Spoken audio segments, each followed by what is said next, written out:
आज हम पढ़ेंगे भारत शासन अधिनियम 1935 के बारे में कि इसके लाने की जरूरत क्या पड़ी। इससे पहले 1919 में मोंटेग्यू ट्रांसपोर्ट सुधार लाया गया था, परंतु ये ज़्यादा सफल नहीं रहा था, जिसके कारण सविनय आंदोलन, असहयोग आंदोलन आदि आंदोलन क्या थे उत्पन्न हुए थे।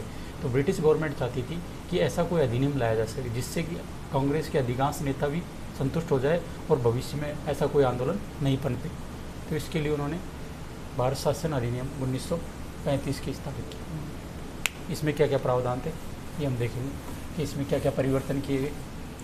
पहला, इन्होंने गृह सरकार में क्या परिवर्तन किया, और दूसरा हम देखेंगे भारत सरकार में क्या परिवर्तन किए। पहला, गृह सरकार में परिवर्तन।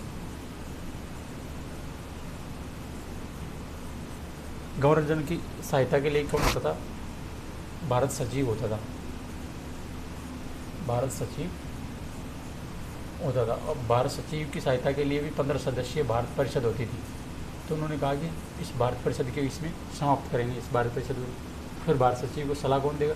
भाई भारत सचिव की सलाह के लिए एक सलाहकारी समिति की स्थापना की जाएगी।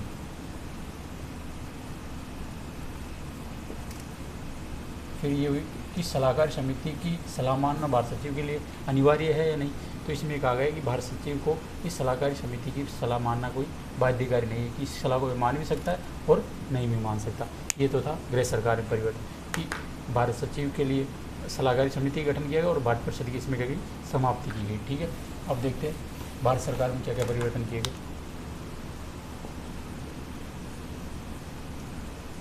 भारत सरकार में पहले देखेंगे केंद्र में क्या परिवर्तन किए गए और फिर प्रांतों में क्या परिवर्तन। केंद्र में क्या परिवर्तन देखते हैं।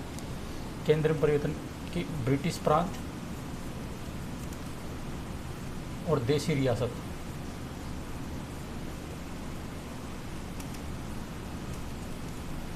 ब्रिटिश प्रांत और देशी रियासतों को मिलाकर अखिल भारतीय संघ का निर्माण किया जाएगा। अखिल भारतीय संघ का निर्माण किया जाएगा। इस अखिल भारतीय संघ में क्या है कि ब्रिटिश प्रांतों को शामिल होना था अनिवार्य था, परंतु देशी रियासतों को शामिल होना इसमें क्या था अनिवार्य नहीं था। तो जिस कारण देशी रियासतों के राजाओं ने इसमें रुचि नहीं दिखाई, तो ये अखिल भारतीय संघ नहीं बन पाया। पहला परिवर्तन। दूसरा परिवर्तन क्या था कि केंद्र में द्वैध शासन लागू किया जाएगा। इससे पहले 1919 के शासन में प्रांतों में द्वैध शासन लागू किया था। तो उन्होंने कहा कि प्रांतों को अब स्वायत्ता दी जाएगी और केंद्र में क्या किया जाएगा द्वैध शासन लागू किया जाएगा। ठीक है। तीसरा परिवर्तन, बर्मा को भारत से अलग किया जाएगा। बर्मा को वर्तमान में जिसे क्या बोल सकते हैं अपने म्यांमार, इसको भारत से क्या कर दिया जाएगा अलग कर दिया जाएगा। तथा 3 नए प्रांत कौन कौन से? उड़ीसा, सिंध और उत्तर पश्चिमी सीमा प्रांत। उत्तर पश्चिमी सीमा प्रांत 3 नए प्रांतों की स्थापना की जाएगी। 3 नए प्रांत क्या हो जाएंगे बनाए जाएंगे। ठीक है। और जो गवर्नर की कार्यकारी परिषद होती थी, इसमें 3 सदस्य तो क्या किए जाएंगे मनोनीत किए जाएंगे और बल्कि 10 सदस्य जनप्रतिनिधि होंगे। क्या होंगे? जनता के द्वारा चुने जाएंगे। गवर्नर जनरल की कार्यकारी परिषद में 3 सदस्य तो मनोनीत किए जाएंगे और 10 सदस्य क्या होंगे जनप्रतिनिधि होंगे। ठीक है। अगला परिवर्तन कि केंद्र में क्या होंगे 2 सदन होंगे। 1919 के अधिनियम में भी 2 ही सदन थे, लेकिन उनमें सदस्यों की संख्या कहते गई बढ़ा दी गई।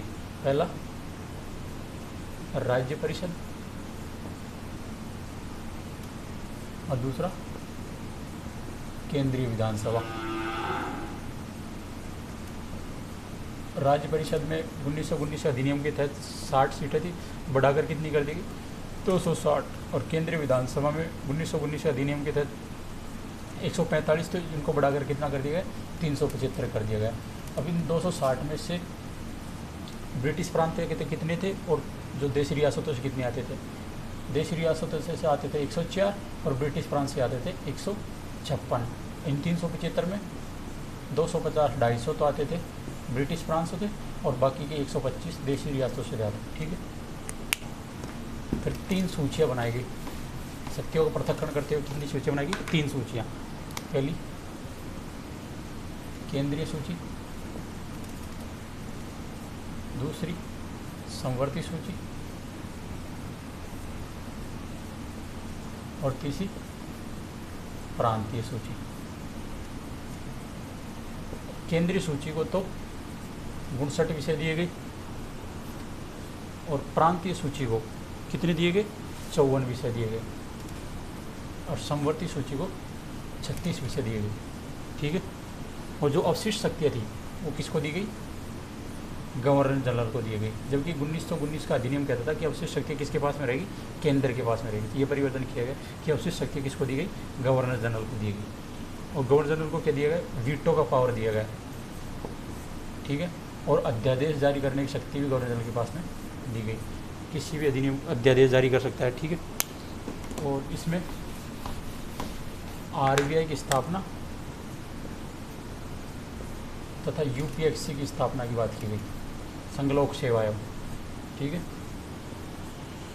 और 1919 का अधिनियम सिखों और एंग्लो इंडियन को पृथक निर्वाचन की व्यवस्था करता है, परंतु 1935 का अधिनियम में दलितों को पृथक निर्वाचन के लिए कहा गया। दलितों के लिए पृथक निर्वाचन, इसमें दलितों के लिए किसकी व्यवस्था की गई? पृथक निर्वाचन की व्यवस्था की गई। ठीक है। अब हम देखते हैं प्रांतों में क्या क्या परिवर्तन किए गए। प्रांतों में पहला परिवर्तन तो यही किया गया कि प्रांतों में जो द्वैध शासन किया गया समाप्त कर दिया गया। द्वैध शासन समाप्त करके इसमें पूर्ण रूप से इनको क्या दी गई? स्वायत्तता दी गई। पूर्ण रूप से क्या हो? तुम स्वतंत्र हो। ठीक। उस समय 11 प्रांत थे। 11 प्रांतों में से 6 प्रांतों में 2 सदन होंगे, ये कहा गया। 6 प्रांत कौन कौन से?